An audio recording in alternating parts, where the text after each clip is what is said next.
Welcome to Indianomics. The Indian government has been lately talking and doing a lot to make the Indian rupee an international currency. One reason is the growing realization that India will soon be the third largest economy, probably by the end of this decade. The rupee deserves to be an international currency simply because of this. The bigger reason, however, is a push factor. The sanctions against Russian entities and the impounding of Russian dollar reserves has rattled emerging markets like India, who hold dollar reserves and realize that the West can always weaponize the dollar. Thirdly, there is a technology factor. Technology has arrived, so to speak.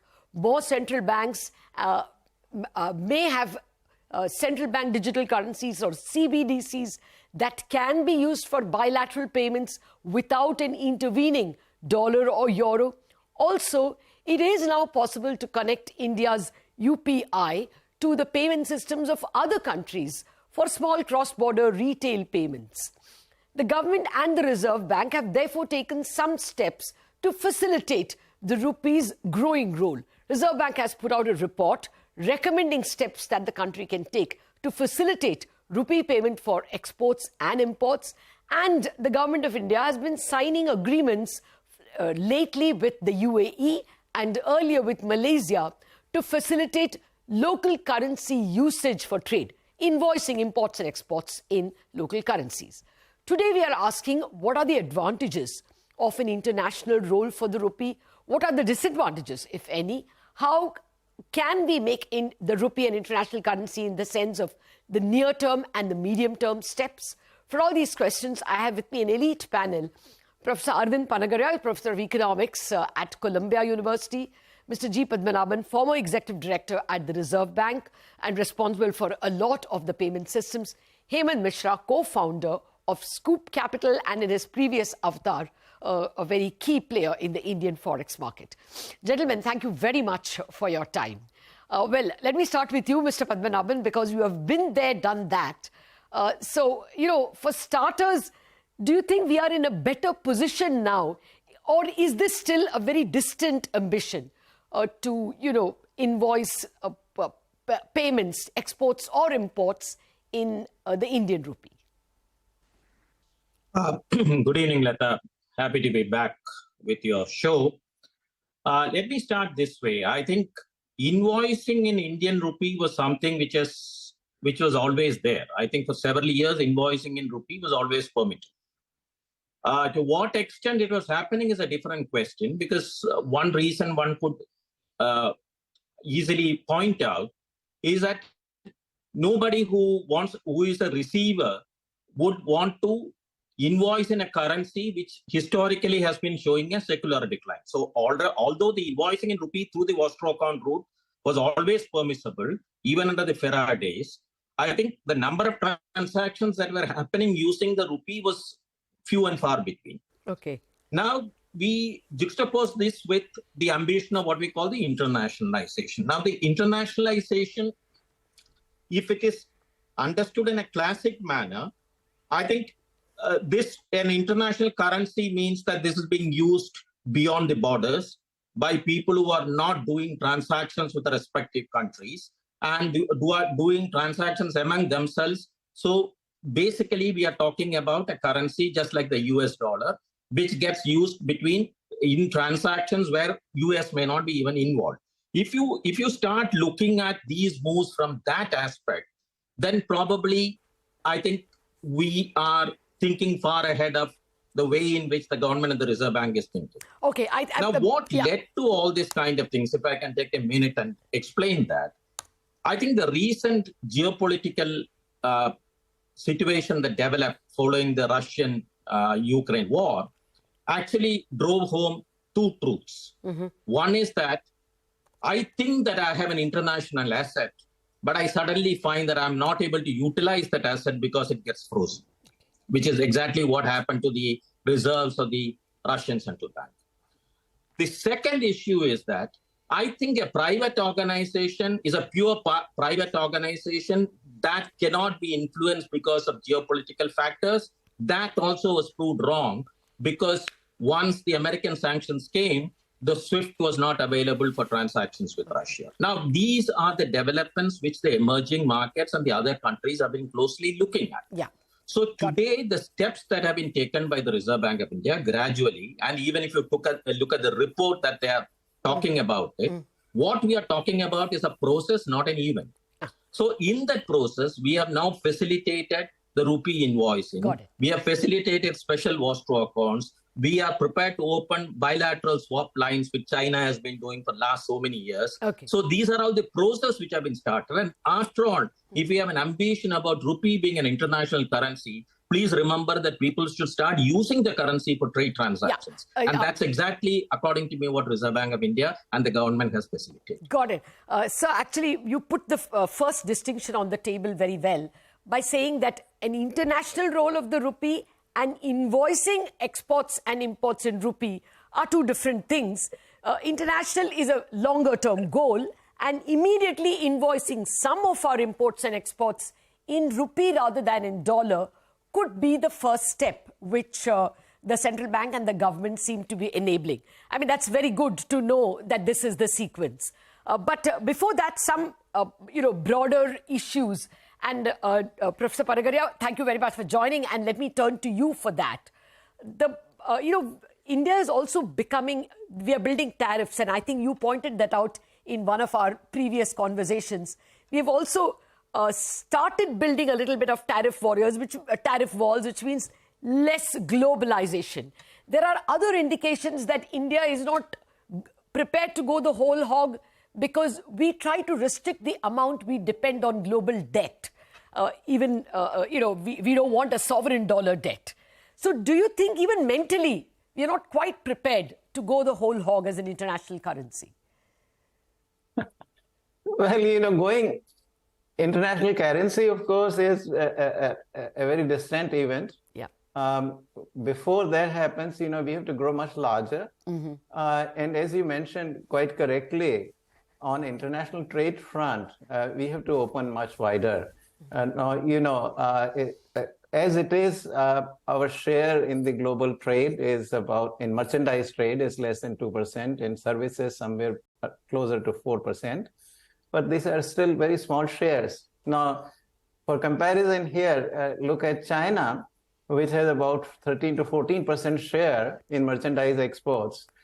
Services is also larger than us for sure. And if you look at, who is holding yuan, the Chinese currency, as a part of its reserves, it's tiny. There's only about 2% of the reserves currently are held by in yuan. So this goal is distant. I think it is work in progress. What we are doing is the right thing to do. Because they're a part of our own evolution into a more global, larger player on the global stage. But a lot of this thing, a lot of internationalization of the rupee will happen as we grow bigger, as we open up the economy. Also, there are issues of capital account convertibility and so forth. So these are processes that will go hand in hand. And as our weight in the global economy rises, inevitably good things will happen.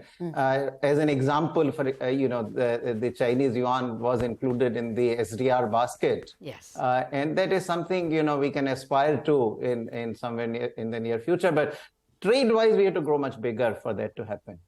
Okay.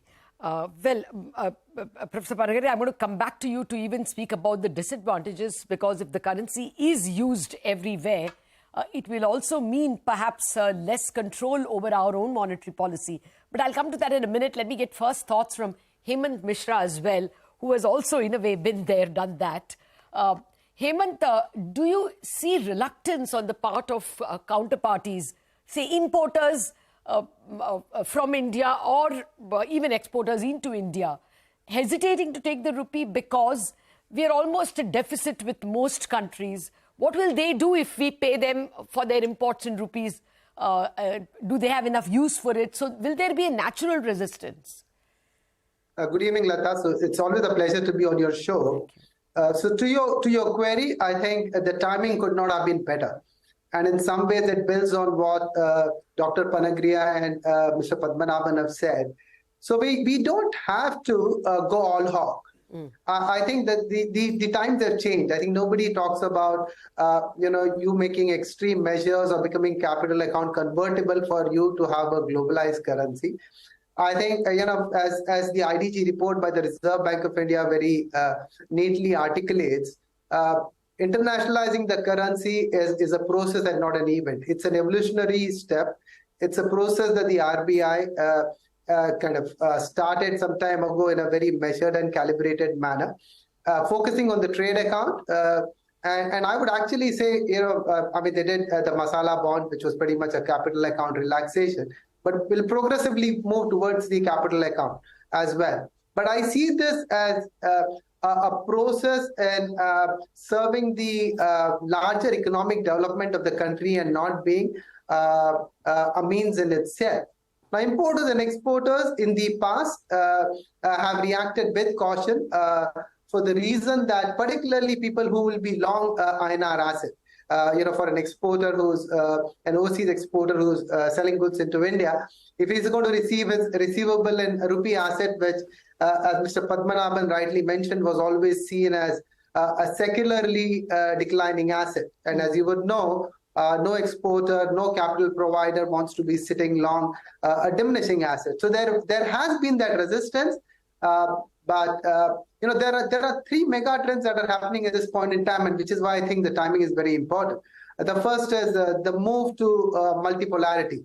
Everybody recognizes that moving away from a unipolar to a multipolar world, and which is why people want alternatives. And the INR, let's be real, it's not going to become a very credible alternative in the near future, but as I mentioned, it's a long-term process.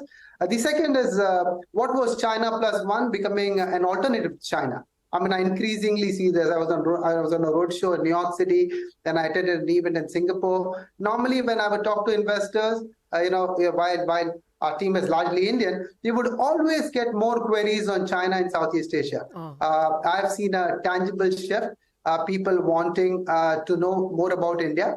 And the conversation is not about why India, it's about how India. How do we invest into India? How do we manage the risks? And this, in some ways, is going to be an integral part of that particular solution. But the third bit is very important. For a long time, the Indian macro has not been as robust as it has been now. We've had an international currency pre-independence for a short period of time. We had it in the UAE post-independence as well. We've had the rupee traded among some of our SAARC countries. So I would think, this is potentially the best time, but we've got to be real. Things are not going to change all of a sudden. It's going to be a measured and a calibrated approach, even amongst the investing community and the invoicing community. Okay. Well, absolutely. This is, music to an Indian's ears, that there are more conversations and questions about India. In fact, we were speaking with the IFMR, the guys who track global funds, and they are noticing a lot of India-dedicated funds coming in. Otherwise, we were only receiving GEM funds, or generally the emerging market funds. Now, specific India-dedicated flows are increasing exponentially. But Mr. Panagariya, before I come to the how, which both you and Mr. Padmanabhan and actually even Hemant have already touched a bit, I wanted to ask you whether, are we putting the horse before the cart? Should we even aim for too much of an international role? As Hemant says, we are still seen as a secularly depreciating currency. And we would like to be. In the last few weeks, last 10 weeks, both the dollar and the yuan have been falling. And the RBI is working extra hard to continue to sell dollars to ensure that the rupee does not appreciate. So considering that we actually want to support the Indian economy, both protect from imports and encourage exports by keeping the rupee depreciated, you think this is a secondary goal, making the rupee international currency? The first is using the currency to bolster ourselves. Oh, absolutely. Internationalization is a sort of byproduct. That's how I see it. Only thing, which has made it urgent is, as Mr. Padmanabhan said, the freezing of the Russian assets dollar assets and the denial of access to the SWIFT system. That is what has really triggered this. But otherwise, evidently we have to run our macro properly. We have to run our exchange rate correctly. These goals really take precedence over almost any other as far as the currency issues are concerned. So internationalization certainly is not going to drive our policies. It is our policies which will drive our internationalization. And there are a few things that we can proactively do without risking anything on the macro side otherwise. I mean, things like, the kind of arrangements that India is trying to forge with Malaysia or with Nepal or, some of the payments that were done with Russian trade on oil in rupees. These, bilateral rupee, even if we could multilateralize that, there are payments union kind of arrangements that have existed in Europe before, soon after the Second World War and all. So those sorts of arrangements can be done, but that really doesn't impact any of our other macro policies. And that is the right way to proceed. We personally, meaning we for India, we are not under any sort of risk of our dollar assets being frozen or our access to SWIFT being denied. I mean, that's an extremely, extremely low probability event, simply because our relations are actually not only very good with both Europe and the United States, but they are on a very rapidly kind of climbing, rapidly rising trajectory. Yeah. And so, that risk is simply not there. That also shouldn't really drive us in any serious way. But as long as, some of these arrangements can be made to do some clearing of the rupee payments, that also is on a limited scale. You can't do on a large scale. One thing we can do, of course, is, agree to accept all payments for our exports or anything we sell abroad in rupees. Anybody who wants to make those payments in rupees, we should have no objections to do that. Okay. That might give a little bit of fillip to the use of rupee as well. Yeah. But chances are, chances are, the RBI was at least until a few months back wanting to actually accumulate the reserves that it lost in 2022. So, RBI was equally keen that we accepted dollars. As you say, it is not the first goal now to make rupee a global country. The first goal is really growth and macros, and internationalization will happen in its own good time. But I do want the steps that we have to take in the short and the medium term to also allow the rupee to become a global currency. Those questions after the break. We are back in a jiffy.